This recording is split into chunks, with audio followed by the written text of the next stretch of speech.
Hey guys, John here, your host on Mgtow is Freedom. I'm trying to get comfortable in a crappy chair. There we go. Welcome back. Mgtow is men going their own way, right? Had it with the crap all around us. And a lot of that crap shows up in our personal lives. Has to do with women, the way they want to get involved in us and our stuff. So Mgtow has been developed as a universal, applicable, and understandable system of thinking, which is understanding a problem and then working on a way to get out. And this problem is not relegated to the poor or the rich or the middle class. It's everyone's problem.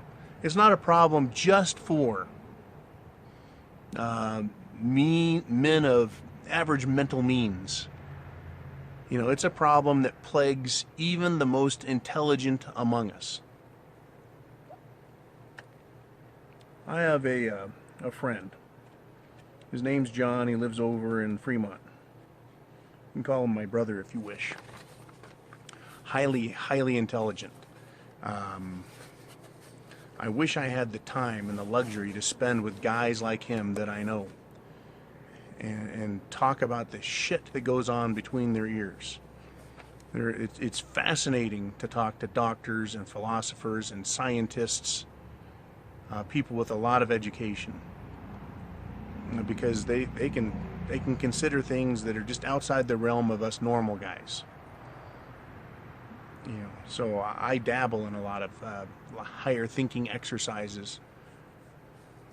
You know, so anyways, the John character. He's not any different than you and me. He has the same problems when it comes to this social control mechanism. So he sent me 3 pages of something that he just felt he wanted to send me and just kind of blurted out.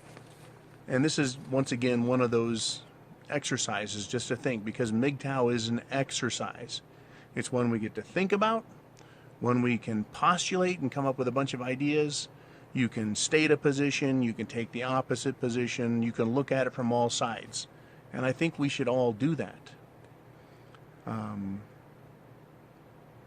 You know, just to accept or adopt someone else's idea without questioning it, I think is a big mistake.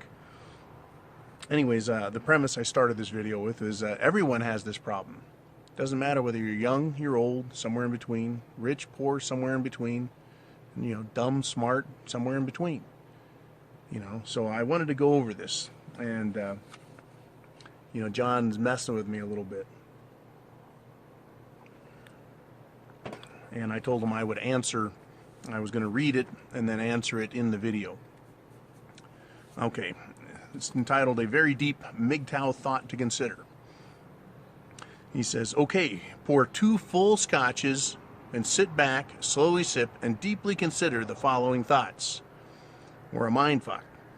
If you had a female robot taking care of all household and interpersonal duties, if you had acquired her and her shape, features, and program character were found totally acceptable over a period of time for compatibility, if you considered having such a robot within your household and extended family, your greater circle of friends as your first mate, that's this robot, and whether they accepted her or not, as much as marrying a foreigner into the same race, heritage, or politically opposite, right? People have problems with that. If you had this acquaintance or someone else at a bar, at a grocery store, an outing, attempt to make advances towards her, the robot, would you protect your robot to the point of physical harm to the other person? If you had such a robot and there was an emergency, shit hits the fan, would you save her versus having an extended family member, a pet, or a neighbor needing the same amount of rescue? He's asking, which would you choose? If for any reason that she became disabled, wore out, had malfunctions, would you pay the price for her restoration? Now answer the ifs. I'm going to go back and answer the ifs real quick. Right? Yeah, I'd pay for her restoration. Good robot. Right? The question about, would you protect your robot to the point of physical harm to the other person?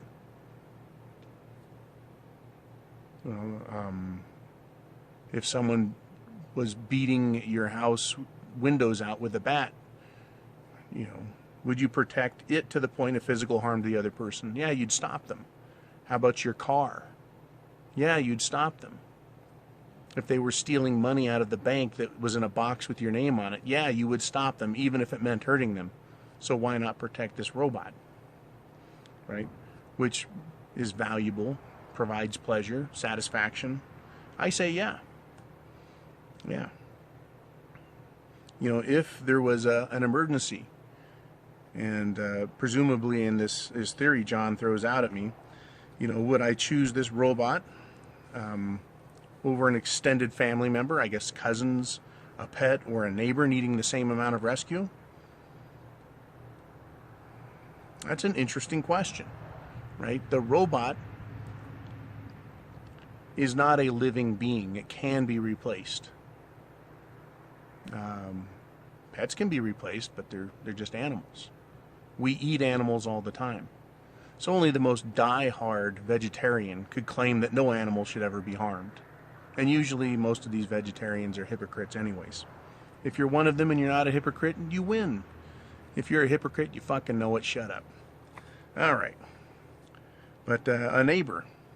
You know, a neighbor is a human being. You know, can you replace the robot? It's SHTF. What kind of SHTF we talking about, John? The end of the world, Captain Caveman, Mad Max scenario? Well, my robot's going to fall apart, not going to be able to get fixed anyways. I don't know how long it's going to last. You know, a robot could take a bullet through the robot head, and who knows? Right? Neighbor's the same way. Now, you want to look at it this way. Is your second cousin trustworthy? Is your neighbor trustworthy? You know, the odds of your robot trying to kill you and take your food in an SHTF are pretty slim, right? Its job and program are to serve you and protect you and take care of you. You know, if your cousin's an asshole and your neighbor's an idiot, you may want to let them go and take care of your robot. It's a form of defense that can watch your back while you're sleeping. Interesting question. He gets better with this, though.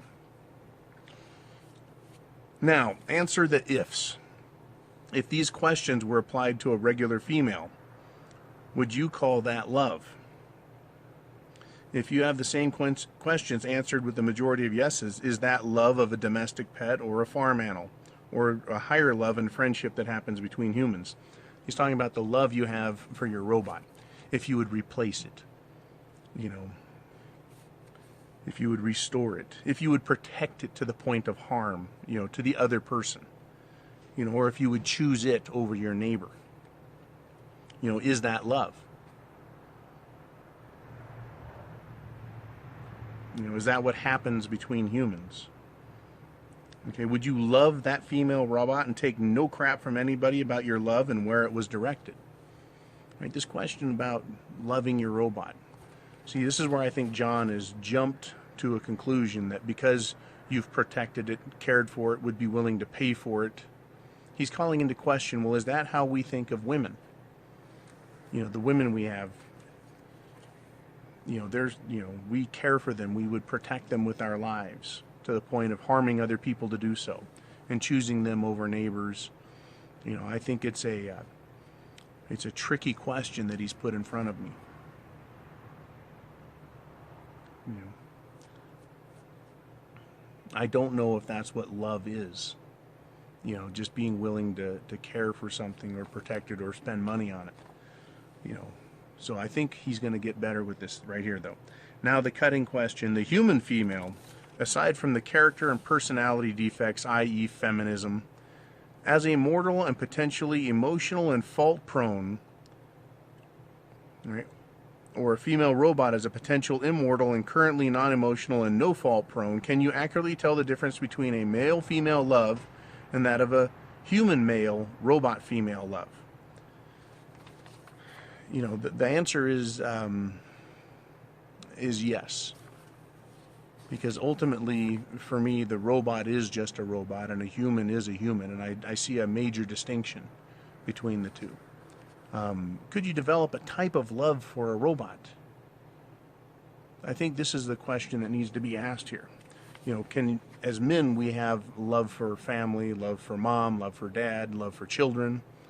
Can you love another woman? Yeah, we have this feeling right? It is emotional.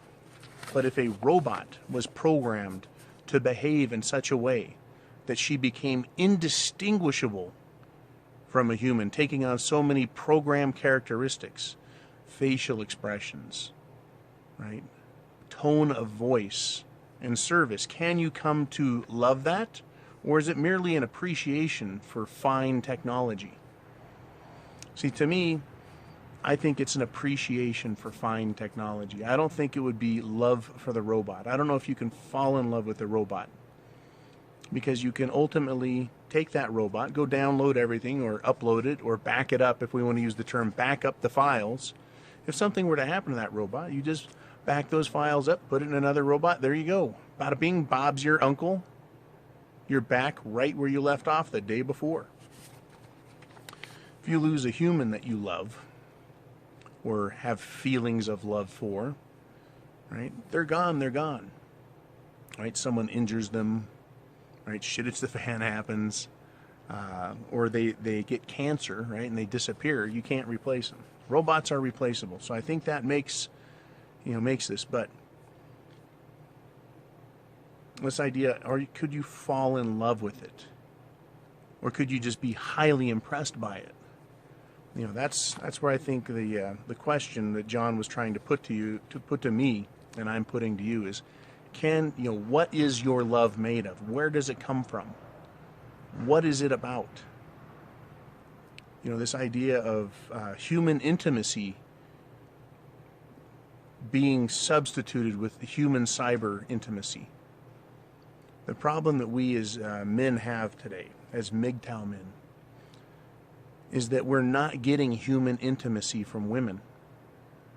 And so we're looking at either denying our need for it and abolishing it from our lives, or replacing it with a substitute that is far superior to what women offer us.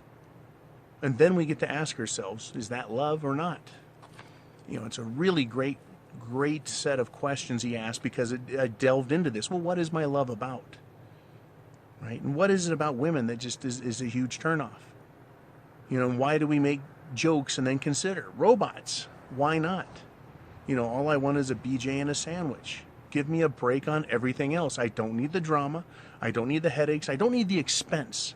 I don't need to waste my time explaining the same fucking thing 20 times over and over again and being questioned about it again, and then having it brought up in the middle of the night, and then the next day, and then having it completely forgotten about until an opportune time a week later. A robot says, "How was your day?" You say, "My day sucked." It doesn't go, "Well, you earned it and you deserved it and this and that," and start accusing you of anything, right? It is programmed to behave a certain way, to respond a way that is caring to you. I don't know if that's necessarily love. Now, AI, this idea that artificial intelligence develops consciousness, I have a hard time believing, because I believe there is a soul within us. Whether it's a good soul or a corrupted one, but there's a soul. And there's just something spiritual about us. I've seen too much evidence that is contradictory to the soulless, atheistic worldview. But that's another topic altogether. But this idea that a computer can develop consciousness. I think a computer can store information and process it very quickly and apply it to a number of algorithms and internal questions to come up with the best possible solution to find a satisfactory answer and provide the most care. But I don't think that they could ever love. They could be programmed to use words like care and love, right? But I don't think they actually can love. Time will tell, right? I'm not going to close the door on that. It's an interesting subject to consider. Okay. What is the difference that would make a human female more desirable than a robot female? What difference would make a female robot more desirable, John asks. I think I just answered that. Kind of jumped the gun on the answer. And that really is that you can get the care and affection you want.